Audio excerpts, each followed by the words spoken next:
But the one thing, Gary, I did want to get your thoughts on is the Achilles injury. Obviously, when you look at guys who've had that injury in the NBA, Kevin Durant is probably the poster child for this is what this injury looks like when you make a full, strong, positive recovery.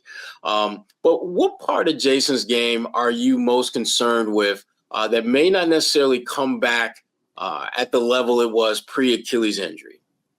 Yeah, I mean, I guess maybe that first step, being able to really, really take somebody off the dribble and get to the rim and use as his size and athleticism. You're worried about that. You're worried about the quickness. You're worried about that because that first step for a lot of guys in this league is everything. And so if he loses a half a step or a quarter of a step of that first step, that's what I'm concerned about. That means he's just going to have to be a different, craftier player. The great ones show how great they are when they age. If you look at Michael Jordan, 1996 was not Michael Jordan 1986 or 1987, right?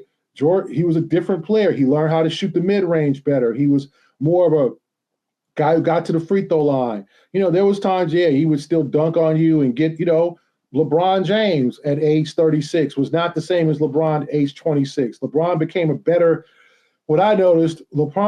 finisher at the rim. We learned how to use the glass more. He wasn't always, okay, I got to dunk you in through the basket. He was I'm just trying to finish this, get this layup in, get this shot up. He became a better mid-range shooter. Like, that's what Jayson is going to have to do, because now you can really kind of say it. This is now the second half of his career. Like, he's put in 8 years.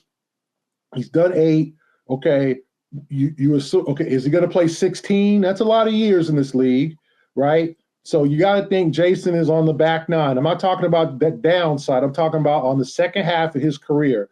And you could probably draw the line when it comes to the Achilles tear, before the Achilles tear, after the Achilles tear. So Jayson's going to have to become more craftier, better mid-range shooter, which he's already very skilled at, better three-point shooter, more adept at getting to the free throw line, more adept at using his size and using screens and using he's not a guy who relies on pure athleticism. He's not a freakish athlete. He's a good athlete.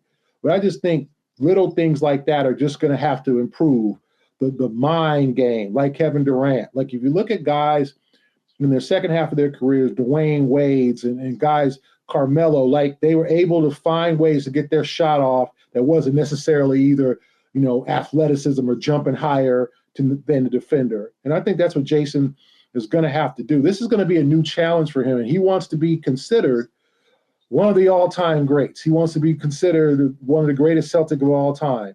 Well, what you're going to have to do is you're going to have to change your game up when the athleticism starts to not fail you, but it starts to slip. Now, will he be the same exact athlete as he is at post-Achilles? We'll have to see. I'm sure they'll take tests. I'm sure they'll do the jumping tests and the sprints test to see, okay, Jayson, this is what you timed at the year before the injury. This is your time. This is your vertical jump. This is your high jump. This is all of the long jump. This is all the little things that we're going to measure your athleticism on. Is that going to be comparable? I think it will be. It might not be the same, but I think Jayson's going to have to learn the idiosyncrasies of the game, spacing, how to get to certain spots. You look at a guy like a Jalen Brunson. He does not score from pure athleticism. He's not a pure athlete. He scores from craftiness. It might go overboard. The same with SGA, all the foul, what they call now foul baiting.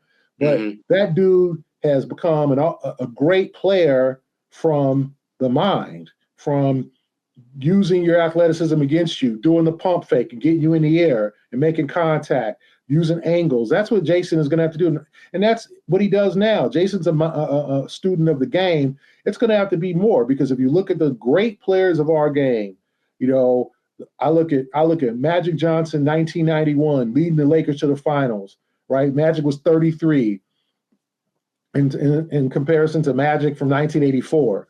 There was the different guy. Magic was bigger. His body had grown. He weighed more. And it wasn't like it was muscle, but he was just a bigger guy. He couldn't do some of the things that he did in the 84 finals that he did in the 91 finals, right? And If you look at guys, how they advance, and a guy we don't talk about a lot, Karl Malone, in the second half of his career, became a great mid-range pick and pop guy, right? Better free throw shooter. He was all, we used to see young Karl Malone. That dude was built like a brick house, flying through the air. Didn't nobody, I mean, he was dunking. I mean, Karl Malone, say what you want about someone off the floor, but that dude on the floor, my goodness. I mean, he was a freak. And just some of the stuff he did. But in the second half of his career, he was a better mid-range shooter. He was a better free throw shooter. And that's what Jayson's going to have to do, advance his game to that next level of all the little things that doesn't involve athleticism. And I think he'll do that.